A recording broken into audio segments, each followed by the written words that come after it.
Bonjour et bienvenue dans ce podcast Destination Amérique du Sud, l'émission qui vous fait voyager depuis chez vous.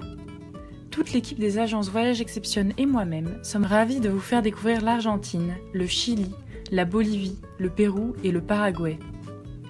Au travers des 4 rubriques de ce podcast, nous vous donnons un aperçu des merveilles à explorer de ces destinations. Dans ce nouvel épisode, le premier de l'année 2024, nous vous emmenons dans la province de Buenos Aires avec Marie-Lise, à la découverte du delta du Tigre au fil de l'eau. Puis c'est Victoire qui nous racontera l'incroyable aventure de Douglas et Chris Tompkins, propriétaires de la marque The North Face, devenus protecteurs de la biodiversité au Chili et en Argentine. Nous recevrons ensuite Jean-Marie, conseiller de notre équipe à Cusco, avec qui nous parlerons du sud du Pérou, avant de conclure en culture comme à notre habitude.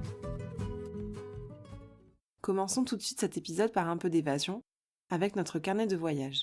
Et ce mois-ci, nous suivons Marie-Lise qui nous emmène dans le delta du fleuve Tigre pour une pause rafraîchissante près de Buenos Aires.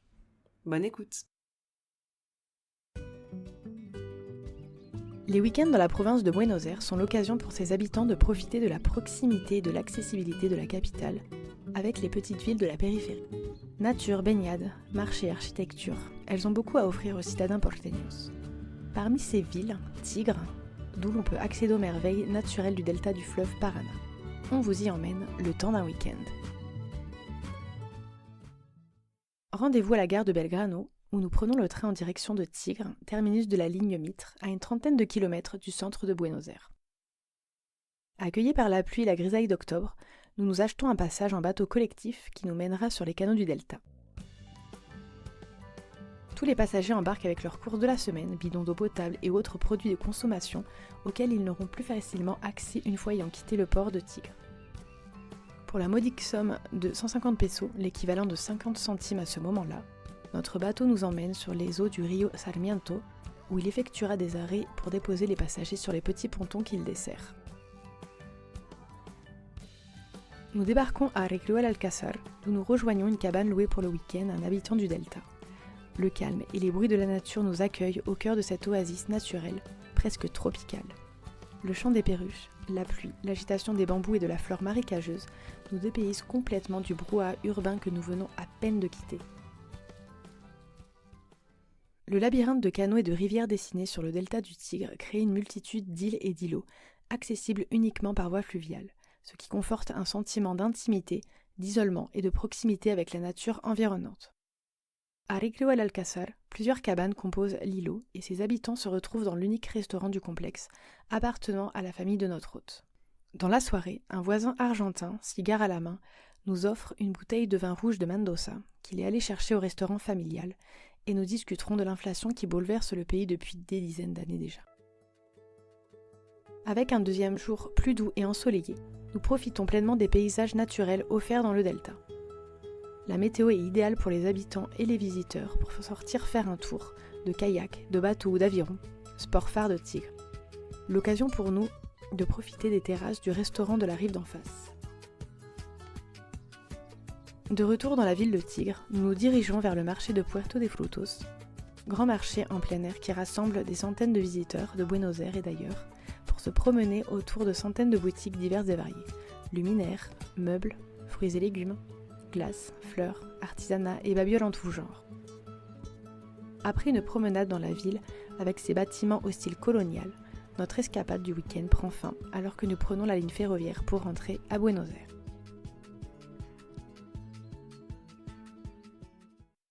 Merci d'avoir écouté notre carnet de voyage. Passons à présent à notre rubrique Nulle part ailleurs. Aujourd'hui, Victoire nous parle de Douglas et Chris Tompkins, couple états-unien de chefs d'entreprise internationale de textile devenus conservateurs d'air naturel sauvage en Argentine et en Patagonie chilienne. Les Tompkins, de géants de l'industrie textile à protecteurs de la biodiversité. Vous avez sans doute déjà entendu parler, vu ou même acheté des vêtements des marques The North Face ou Esprit. Mais saviez-vous que leur fondateur a joué un rôle clé dans la protection de nombreux hectares de nature en Argentine et au Chili ? Zoom sur l'aventure de Douglas et Chris Tompkins, géants de l'industrie textile devenus protecteurs de la biodiversité en Amérique du Sud. C'est en 1964 que Douglas Tompkins et sa première épouse Suzy fondent The North Face. une marque de vêtements techniques et d'équipements outdoor. Puis, en 1968, la marque Esprit voit le jour, fruit de la collaboration avec leur ami Jane Teese. Le succès est très rapide pour les deux projets. Pour The North Face, c'est grâce à la création de l'une des premières tentes igloo, modèle qui a depuis été repris par toutes les marques de camping. Quant à Esprit, elle est l'une des marques phares de prêt-à-porter des années 1970 et devient une multinationale présente dans plus de 60 pays, ayant en plus la réputation d'être une entreprise où il fait bon travailler. Malgré ce double succès, Douglas Tompkins se préoccupe très tôt de l'impact environnemental de l'industrie textile. C'est pourquoi il abandonne cette activité en vendant The North Face en 1969, puis sa part d'Esprit à son ex-femme en 1989. Passionné de nature et d'aventure, il s'installe au Chili, où il avait déjà pratiqué l'escalade, le ski, le kayak, pour se consacrer à la conservation et à l'activisme environnemental. En 1990 et 1992, il fonde deux organisations, dont l'une a pour but de protéger les forêts, du Chili notamment. En 1993, il épouse Chris, ancienne directrice générale d'une autre marque de vêtements outdoor, forte valeur de protection de la nature, Patagonia. Ensemble, ils poursuivent leur travail de conservation et de sensibilisation en se focalisant sur la biodiversité et les espaces arborés. Leur stratégie ? Acquérir d'importantes zones naturelles et les donner à l'État auquel ils appartiennent, à la condition d'en faire des parcs nationaux et ainsi garantir leur préservation en leur donnant le statut de protection le plus élevé. Dans cette optique, Chris Tompkins crée en 2000 la Fondation Conservación Patagónica, qui deviendra en 2018 Tompkins Conservation. C'est ainsi que sont achetés les aires protégées qui correspondent aujourd'hui aux parcs nationaux Corcovado et Pumalín au Chili, respectivement déclarés parcs nationaux en 2005 et 2018. Après un long processus qui inclut pour le parc Pumalín sa déclaration comme aire naturelle protégée, ainsi que la création d'une fondation qui administrait le parc alors privé, avant qu'il n'obtienne son statut définitif. En Argentine, les Tompkins sont à l'origine de la création du parc national Esteros de Ibera, dans le nord du pays, et du parc national de Monte León, situé sur la côte atlantique de la Patagonie australe. Douglas Tompkins meurt accidentellement le 8 décembre 2015 lors d'une sortie en kayak sur le lac Général Carrera, dans la région d'Aysén, en Patagonie chilienne. Il n'a donc pas vu l'aboutissement du travail de la Fondation, ni la création en 2018 du parc national Patagonia, situé au sud de la ville de Coyhaique, sur la route australe au Chili. Ce parc a été créé à partir de deux réserves naturelles préexistantes, les réserves nationales Lago Kainemeni et Lago Cochrane, auxquelles ont été ajoutées de terres acquises par la Fondation Tompkins Conservation et qui incluent la vallée de Cachabú. Aujourd'hui, Chris Tompkins continue d'œuvrer à la tête de la Fondation pour la préservation des terres sauvages du Chili et d'Argentine. Au Chili, son travail se traduit par une collaboration avec l'État chilien autour de la création d'un réseau de parcs de Patagonie. Ce dernier en compte actuellement 17, dont 13 sont ouverts aux visiteurs. Écoutons à présent notre expert expat d'exception. Ce mois-ci, nous recevons Jean-Marie Aline, membre de notre équipe de conseillers à Cusco, avec qui nous avons parlé des endroits à découvrir dans la partie sud du Pérou et qui nous a donné ses meilleurs conseils pour voyager dans cette région. Salut Jean-Marie, comment vas-tu ? Merci d'avoir accepté notre invitation. Je vais bien, merci. Belle année à tout le monde et je vous remercie de m'inviter pour évoquer ce beau pays qu'est le Pérou. Alors pour commencer, est-ce que tu pourrais te présenter, nous raconter depuis quand tu vis au Pérou et ce qui t'a fait t'y installer ? Je m'appelle Jean-Marie Aline, je suis français, né en Bretagne. Et puis ça fait une vingtaine d'années que j'ai commencé à voyager en Amérique du Sud et Amérique latine. Et le Pérou, j'y vis vraiment depuis 2015. J'ai passé un an à Lima. Et maintenant, ça fait environ 7 ans que je vis à Cusco, à 3400 mètres d'altitude, grosso modo. Et puis ce qui m'a fait m'y installer, ça va être un petit peu la ville. C'est une très grosse ville historique, une grosse importance historique, un bel environnement naturel. Voilà, j'aime bien les randonnées, donc c'est vrai qu'avec des montagnes tout autour, je suis comblé, donc je pense que ça fait pas mal de raisons pour vouloir y rester. Super. Et donc, tu fais partie de notre équipe, tu es conseiller de voyage des agences Voyage Exception, spécialiste du Pérou. Est-ce que tu pourrais nous présenter brièvement ce pays et son histoire? Oui, donc voilà, moi c'est vrai que mon but au sein de Voyage Exception, donc c'est de construire des séjours. Alors même si c'est vrai qu'on a toujours des programmes déjà définis, on va évoluer en fait tous ces programmes avec les envies un petit peu de chacun, hein. Donc c'est vraiment de la haute couture du séjour. Et après, de manière très brève, voilà, pourquoi on vient au Pérou, bah déjà par son histoire, hein, les civilisations pré-Inca, puisqu'il y avait voilà déjà des gens qui vivaient avant la civilisation Inca, qui est probablement la plus connue, avec un emblème qui reste le Machu Picchu. Donc voilà, encore une merveille du monde. C'est vrai que c'est un petit peu la tour Eiffel de Paris, quoi. Donc après voilà, il y a aussi toute l'époque coloniale, hein, qui est intéressante et qui a construit maintenant ce qu'est le Pérou dans son époque plus contemporaine. Donc voilà, il y a plein d'enchevêtrements comme ça d'histoires avec des périodes assez fortes et je pense que voilà, c'est ce qui fait venir aussi les gens, c'est il y a beaucoup de choses en fait qu'on peut comprendre et à quoi on peut s'intéresser en fait quand on vient au Pérou et dans les Andes de manière générale. Super. Donc le Pérou, c'est quand même très vaste, c'est plus de 2 fois la superficie de la France en incluant les territoires d'outre-mer. Aujourd'hui, on va se concentrer donc sur la partie sud, laisser la partie nord pour un prochain épisode. Est-ce que tu pourrais nous parler un petit peu de ce qu'on peut découvrir dans le sud du Pérou? Avec plaisir. J'ai essayé de voilà donner les grandes lignes un petit peu de chaque région, de chaque endroit, essayer de transmettre un petit peu l'atmosphère qui y règne. Avec Lima, donc déjà on arrive toujours à Lima. Lima, voilà, c'est une grosse capitale, 13 millions d'habitants, un centre historique assez vaste quand même, donc là qui va correspondre à l'époque coloniale. Après, dans la même ville, on peut quand même trouver des sites intéressants et là du coup rentrer aussi un petit peu dans l'histoire, hein, avec le site de la Huacapucliana, qui sont des anciennes pyramides en terre, Pachacamac également, hein, qui est un petit peu plus loin sur la côte. Moi, ce que j'aime bien, c'est aussi emmener les gens au musée Larco, qui va vous présenter un petit peu toutes les civilisations Inca et pré-Inca, en fait. Donc comme ça, on avance un petit peu dans le temps et c'est une belle introduction historique pour tout le reste du voyage. Ou alors, éventuellement, des fois, le faire aussi à la fin comme un récapitulatif va nous remettre un petit peu plein d'images et de sens comme ça à notre voyage. Donc ça c'est un petit peu l'intérêt de la capitale, quoi. C'est d'avoir accès à toute cette partie-là. Ok, une introduction. Ensuite, eh bien, on se dirige dans les Andes, Arequipa, 2300 mètres d'altitude, donc qui nous sert aussi bah, déjà premièrement, on va dire, de palier d'acclimatation. C'est une ville aussi là très coloniale.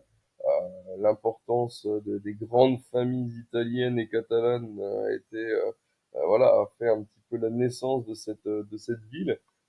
Elle est faite de pierre de Silla, donc c'est la pierre volcanique. Donc, tout le centre-ville est un petit peu grisonnant, entre gris et un blanc. La ville est dominée donc par les trois volcans, hein, qui sont le Mistil, le Chachani et le Pichu Pichu. Et donc on a accès comme ça à aussi divers des miradors, hein, des belvédères, on appelle ça des miradors en espagnol, qui nous donnent voilà ces vues un petit peu particulières sur cette ville et sur cette nature aussi imposante, hein. Donc il y a des choses quand même très intéressantes à voir. Et puis les accès principaux, enfin les axes principaux plutôt de cette ville, ça va être quand même la culture coloniale, avec le fameux couvent Santa Catalina, qui est véritablement une ville dans la ville, qui est incroyablement réalisée, avec encore quelques nonnes qui y vivent, avec ces deux quartiers tous peints en rouge et en bleu. Enfin, voilà, il y a plein d'explications, il y a plein de choses comme ça qu'on peut aller découvrir dans cette ville. Et puis après, on peut faire des petites randonnées au bord de la rivière. On peut aller à la carrière justement où était exploitée et ben, toute cette pierre de Sillard pour construire la ville en fait. La gastronomie aussi y est assez importante, hein. C'est un très gros très belle région en termes de gastronomie. Donc voilà, il y a beaucoup de choses à y découvrir. Donc on s'en sert comme acclimatation, mais également comme aussi grosse première introduction dans l'histoire du pays. Ok. Cette ville nous permet de basculer en fait par la première confrontation vraiment avec l'altitude, le fameux canyon de Colca, l'un des canyons les plus profonds du monde. Et pour arriver à cette étape-là, eh bien on va passer un col, le col demeure à 4800 mètres d'altitude. Bon, après, voilà, les gens, ça peut impressionner, mais c'est vrai que le fait qu'on soit dans un véhicule, qu'on y passe que 5 minutes, grosso modo, voilà, on y va, on sort, on prend des jolies photos, hein, parce qu'il y a des volcans qui nous entourent. Mais voilà, on s'y arrête pas et on fait pas forcément un effort physique qui va provoquer un malaise, on va dire, conséquent et notable. Ok.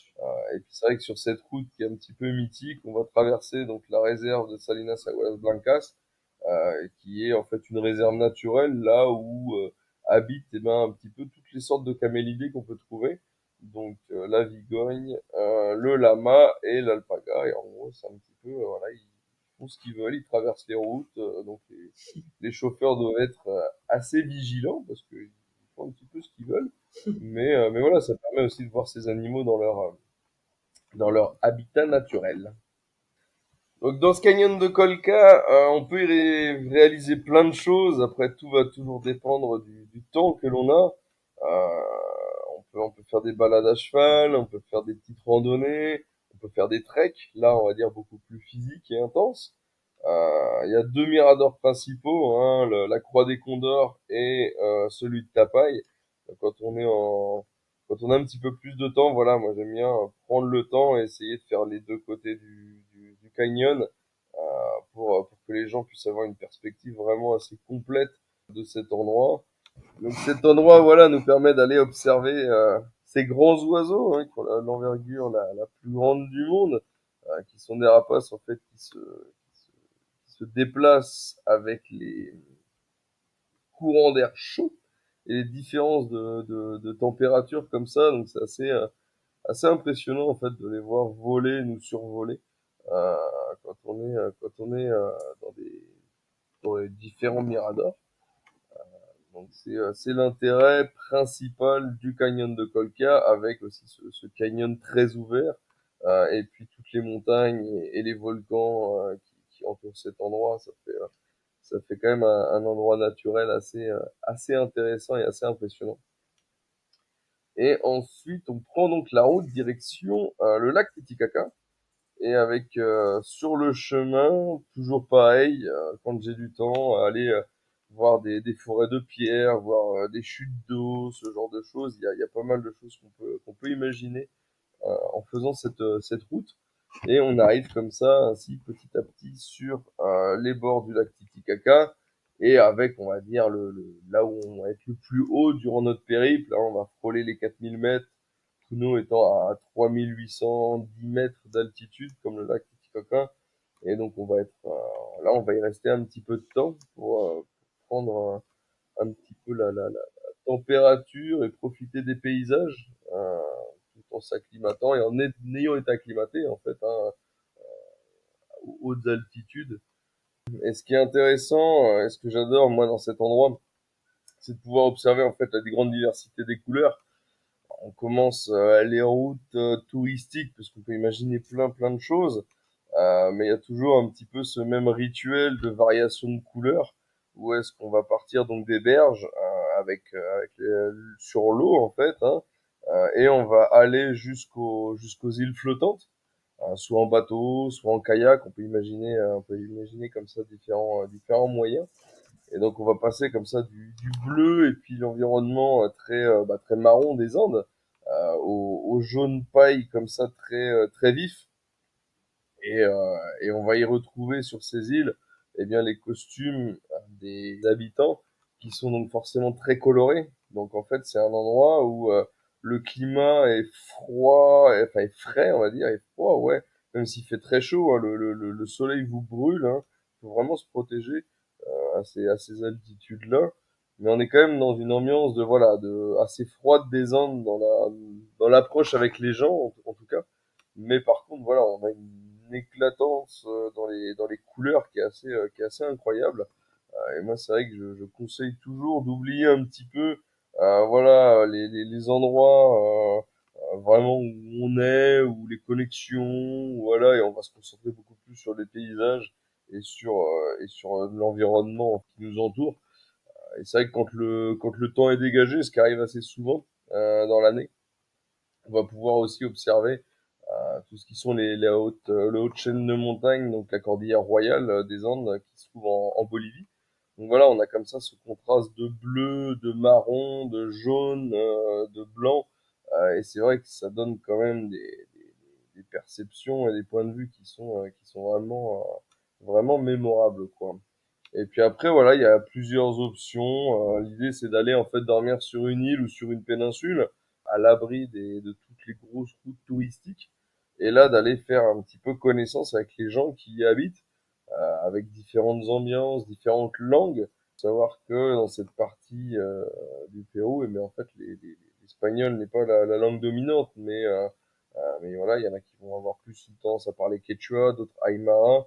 Donc voilà, on a ce mélange de culture, de langue, qui va déterminer un petit peu et caractériser chaque endroit qu'on va pouvoir visiter.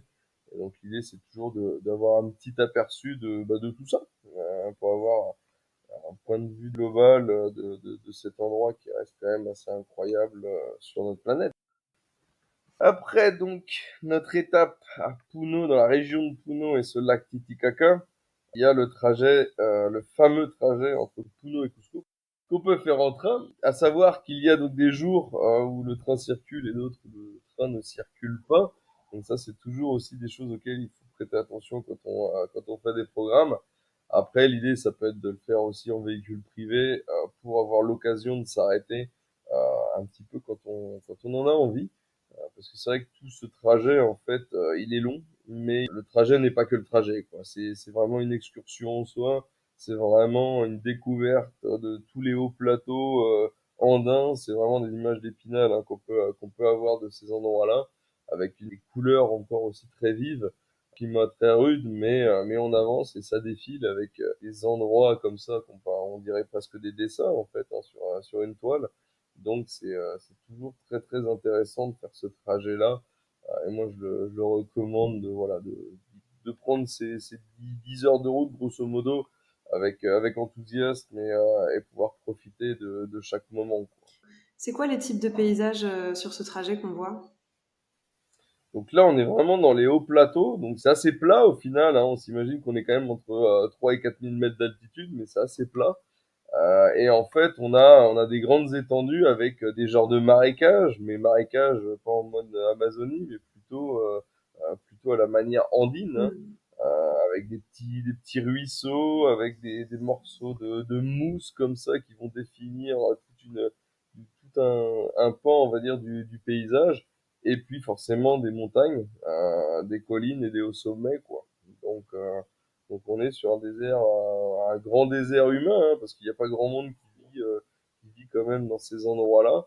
Et puis forcément des animaux, les alpagas, voilà, les moutons, qui vont nous accompagner aussi un petit peu tout au long de la route, quoi. Donc on arrive comme ça à Cusco et c'est vrai que si on est en véhicule privé, ça nous permet de nous arrêter au site de Rakchi, qui est vraiment un site assez intéressant. Je vous invite à approfondir un petit peu ce site, parce que c'est vrai qu'on va y apprendre quand même des choses. On peut y passer 15 minutes comme on peut y passer 3 heures. Donc c'est vraiment voilà des sites qui vont marquer un petit peu des faits historiques de l'histoire inca et coloniale du pays. On est marqué par ça, on est marqué par ces sites. Donc c'est vrai que tous ces sites-là, ils sont à prendre avec le plus grand respect, le plus grand intérêt, quoi. Et ensuite, on arrive rapidement en fait à Andahuaylas, qui est une petite chapelle, on l'appelle la chapelle Sixtine des Andes. C'est vrai que voilà, même moi n'ayant pas forcément un gros attrait pour les petites églises, le fait d'y aller, c'est quand même vraiment impressionnant. Et le petit village en plus d'Andahuaylas est très mignon, tout petit, plein de pierres.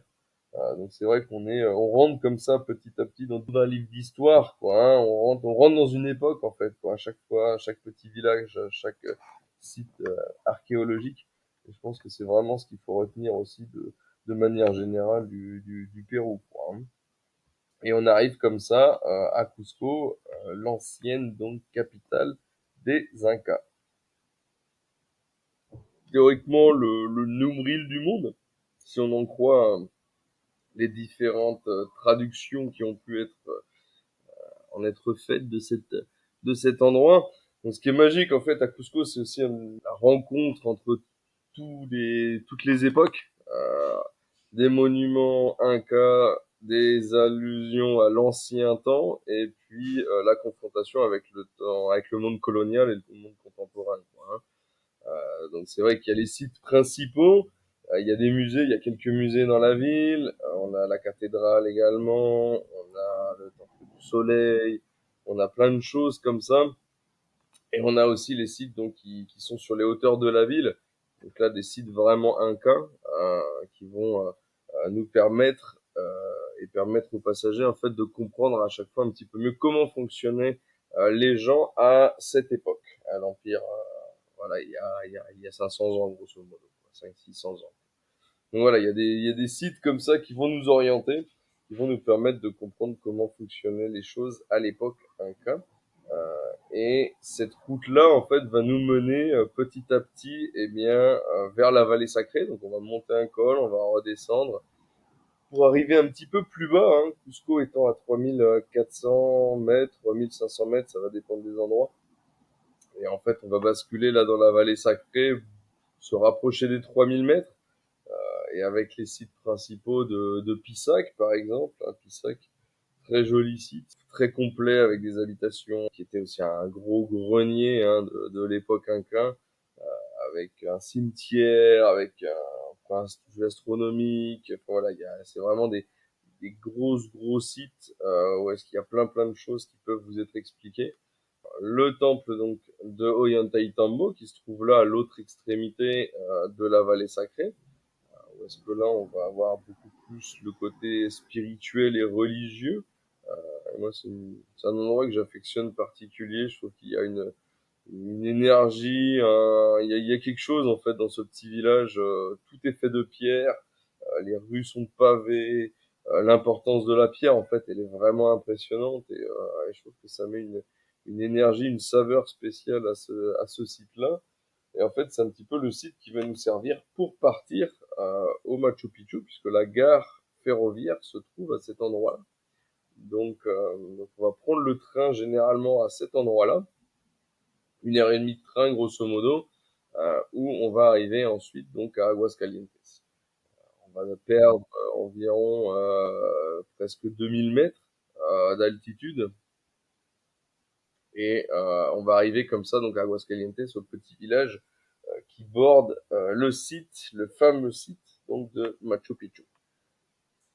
Ce qui est impressionnant, c'est qu'on va aussi traverser plein d'écosystèmes, on est aux alentours de 3000 mètres, donc dans les Andes, et on va arriver à 2100 mètres, ce qui forme pour nous, on va dire, l'entrée presque de l'Amazonie, hein.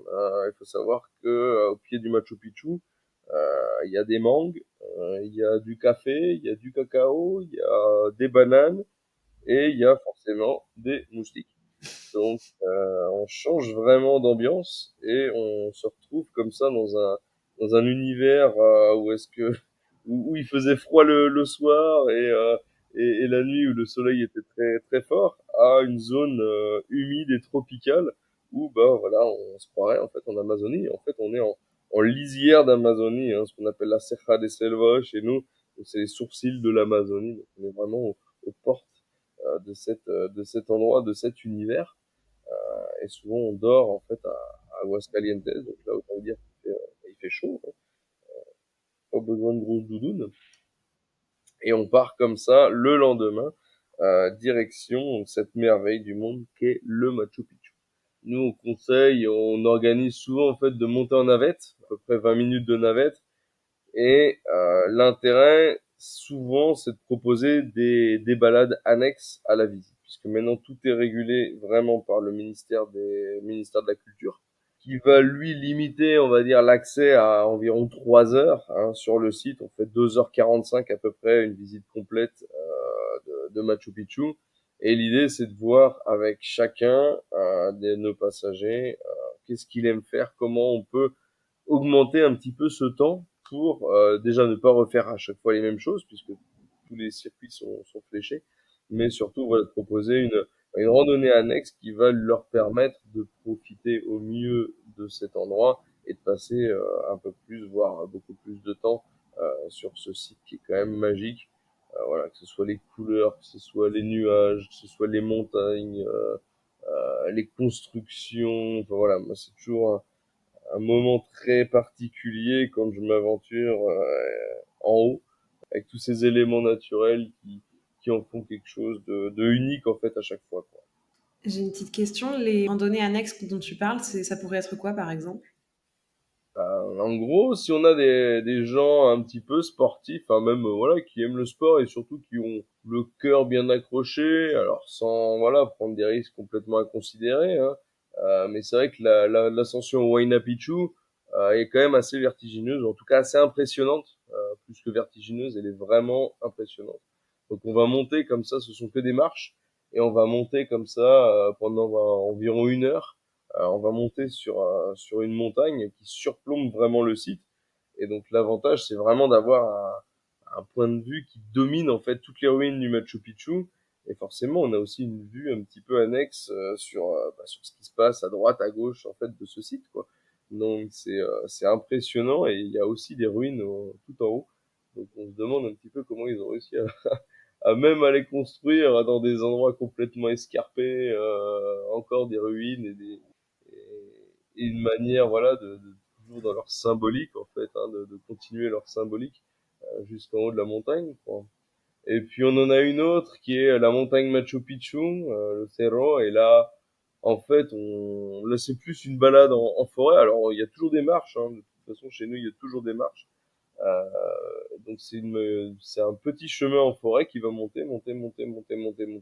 Et là, on arrive à près de 3000 mètres. Faut savoir que le site de Machu Picchu, c'est 2450 mètres. Donc là, on monte quand même à 3000 mètres d'altitude. Donc il y a un bon 600 mètres de dénivelé. Et en fait, là, on voit le Machu Picchu, mais forcément, il est beaucoup plus petit que depuis la vue qu'on peut avoir du Huayna Picchu.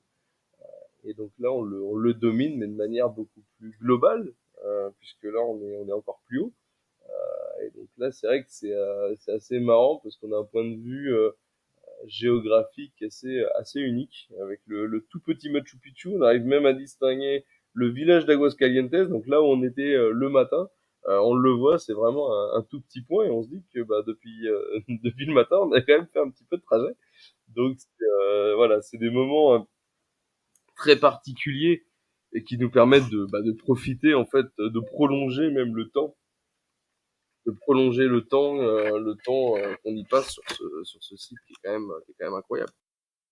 Donc, qu'est-ce qu'on fait après le Machu Picchu? En plus donc du Machu Picchu, de la vallée sacrée des Incas, souvent ce qu'on propose aussi, c'est sur le retour en fait du Machu Picchu, de faire l'autre partie de la vallée sacrée, ce qu'on peut appeler la partie haute de la vallée sacrée, puisque là on est sur des sites qui sont entre 3800 mètres et 3200 mètres d'altitude. Donc avec le site assez enfin visuel et très impressionnant que sont donc les salines de Manas, donc qui sont en fait des marais salants, un petit peu comme à Guérande, mais en version andine et montagneuse. Donc on est en pleine montagne et on observe comme ça énormément, il y a plus de 5000 bassins donc de sel. Ça date aussi de l'époque Inca, quoi. Donc on est quand même sur des sites visuellement sont très intéressants et qui font connexion avec toutes les époques en fait qu'ils ont traversées, quoi. Ensuite, on arrive au site de Moray, là qui sont des cercles concentriques qui devaient être en fait un ancien centre d'expérimentation agronomique à l'époque Inca. Donc ils arrivaient à créer en fait des différences de température et de climat selon les terrasses en fait qu'ils avaient créées. Donc visuellement déjà c'est assez intéressant et puis l'histoire est pas mal et on peut aussi aller se balader et faire le tour des cercles comme ça. Et puis la dernière étape avant d'arriver à Cusco, ça peut être le village de Chinchero, village très typique où est-ce qu'avant il y avait beaucoup de bâtisses en terre et en pierre.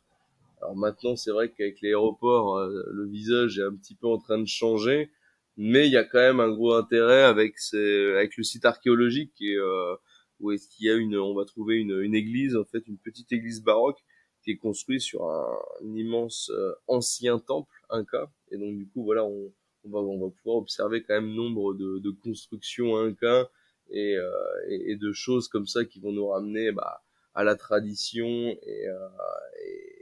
et au monde ancestral. Et c'est également dans ce petit village où est-ce qu'on va vous exposer comment on teint les tissus andins, donc avec que des teintures naturelles. Donc comment on obtient du rouge, comment on obtient toutes les couleurs en fait, comment ils travaillent leurs couleurs, comment on va fixer aussi les couleurs, comment on va tisser et tout ça de manière ancestrale depuis des centaines et des centaines d'années quoi.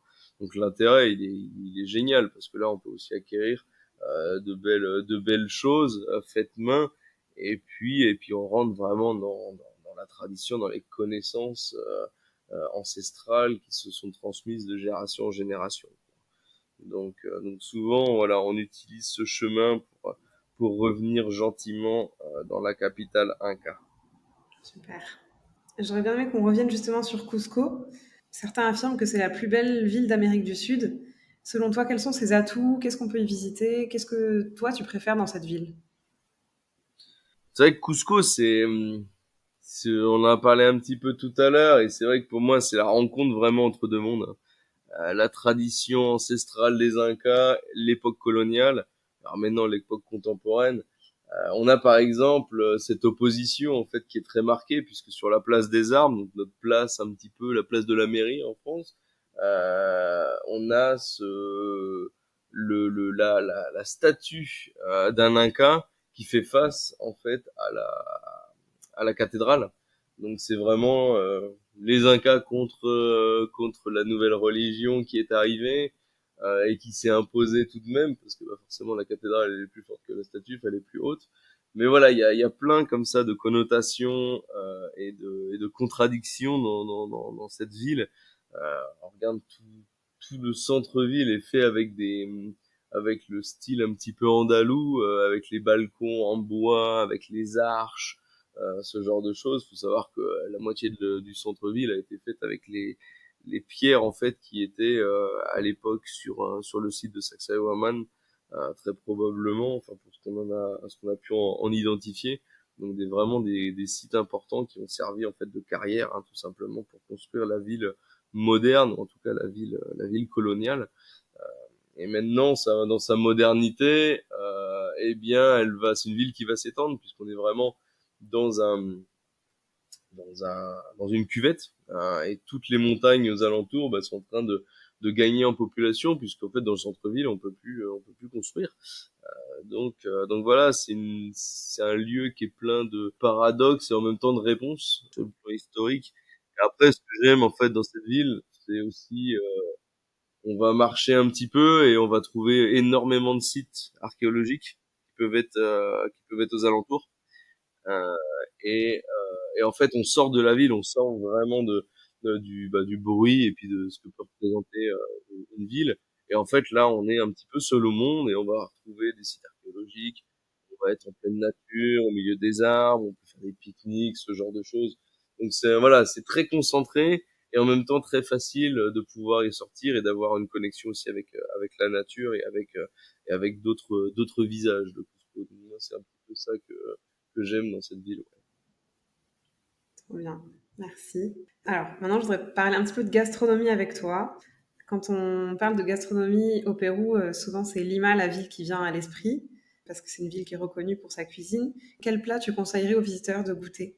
On va dire il y a des choses assez emblématiques au Pérou, le ceviche, le fameux ceviche, donc c'est du poisson cru qui est cuit dans le jus de citron avec du piment, alors plus ou moins fort pour pour les gens, mais voilà, ils s'adaptent en tout cas, mais c'est vrai que c'est des senteurs et des saveurs qui sont quand même assez méconnues en Europe. Après, on a tout ce qui est le riz avec arroz con marisco, le riz avec les crustacés. Voilà, pareil, toujours plein de saveurs et plein de découvertes comme ça. Ils aiment jouer avec les couleurs et avec les saveurs au Pérou, et c'est là où ils sont très forts. Et puis la qualité des produits aussi, je pense on a une qualité de produit qui est incroyable. Et ça, je pense qu'ils en jouent énormément pour créer tout plein de choses. Et c'est vrai que tout ce qui est la côte, on va beaucoup aimer le poisson. On travaille beaucoup avec le poisson. Après, ils ont la causa. La causa, c'est génial. C'est une purée en fait de pommes de terre. C'est une pomme de terre qu'on va transformer en purée et qu'on va reconstituer en fait en pomme de terre pour la fourrer après avec soit du thon, avec du poulet, avec des légumes, ce genre de choses. Ça, il y a plusieurs sortes. Et voilà, en fait, ils jouent comme ça avec les textures et avec les couleurs et les saveurs pour créer leur gastronomie. Donc c'est ça que j'aime bien, c'est que c'est varié en fait selon les régions. À Arequipa, le plat, on va dire emblématique, ça va être le rocoto relleno, donc le piment farci, qui ne pique quasiment plus. Hein. Les gens aussi peuvent avoir beaucoup peur du mot piment, mais il faut savoir qu'au Pérou, on travaille pas les piments les plus agressifs au monde. Hein. Clairement, ils font attention aussi à leur estomac.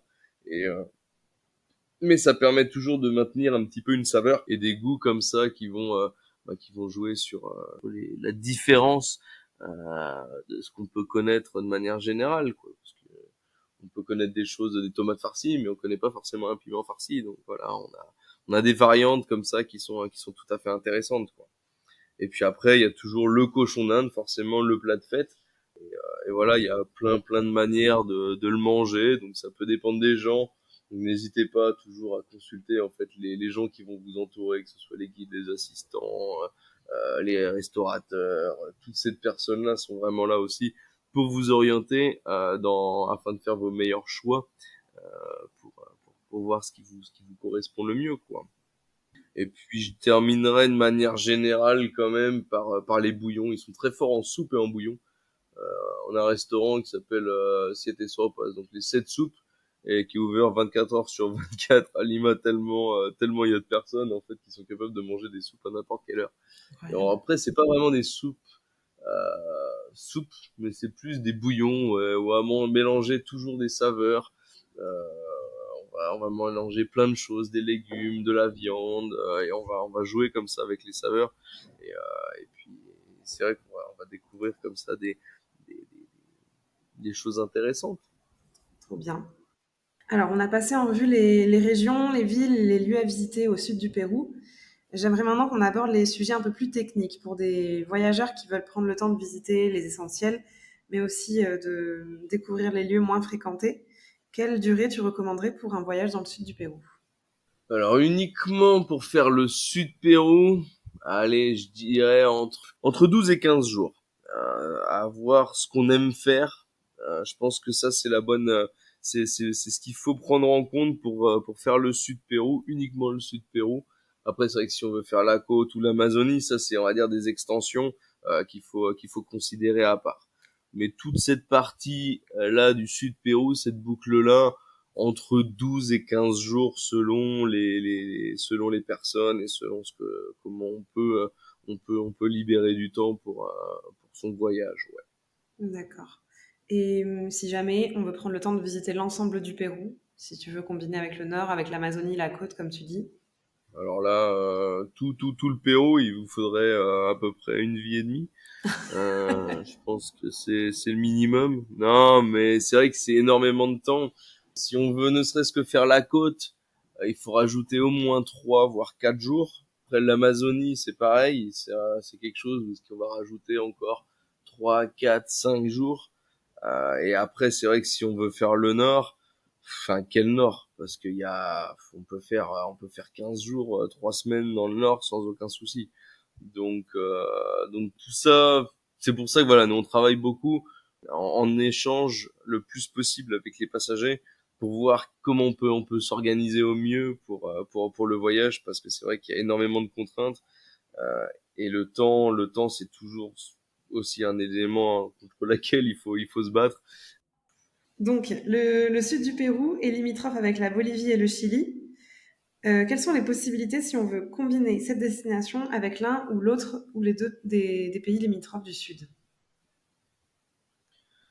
Le Pérou est en effet limitrophe de la Bolivie et là on va dire que ça se fait bien avec la frontière du lac Titicaca, puisque le lac Titicaca appartient pour moitié au Pérou, pour moitié à la Bolivie. Donc on a deux frontières principales auxquelles on va pouvoir faire basculer les passagers. Après, cette année, on devrait connaître une nouvelle connexion aérienne directement entre Cusco et la Bolivie. Donc ça peut aussi nous aider en termes d'organisation pour combiner ces deux pays. Avec le Chili, généralement, c'est que la Bolivie se fait avec le Chili. Donc on fait d'abord le Pérou, on bascule sur la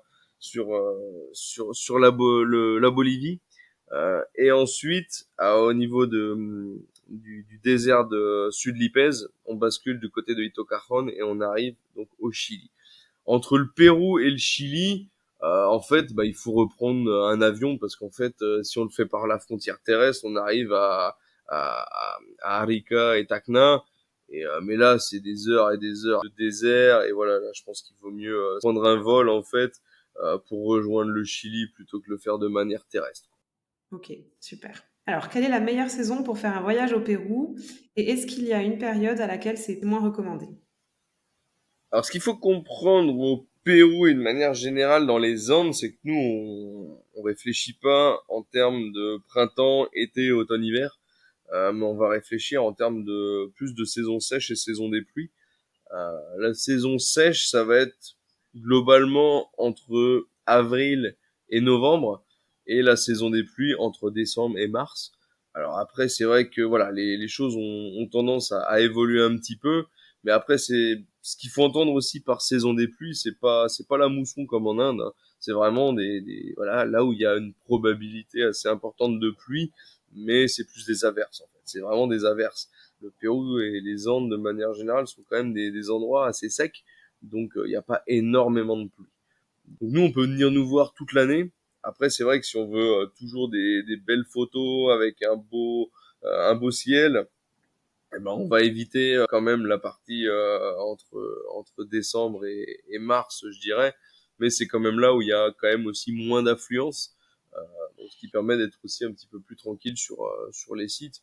Bien que maintenant, c'est aussi quelque chose qui est moins contraignant qu'avant. Par exemple, au Machu Picchu, comme tout maintenant est régulier, heure par heure, je dirais, on n'a plus l'affluence, en fait, ou la sensation d'affluence qu'on pouvait avoir il y a quelques années en arrière.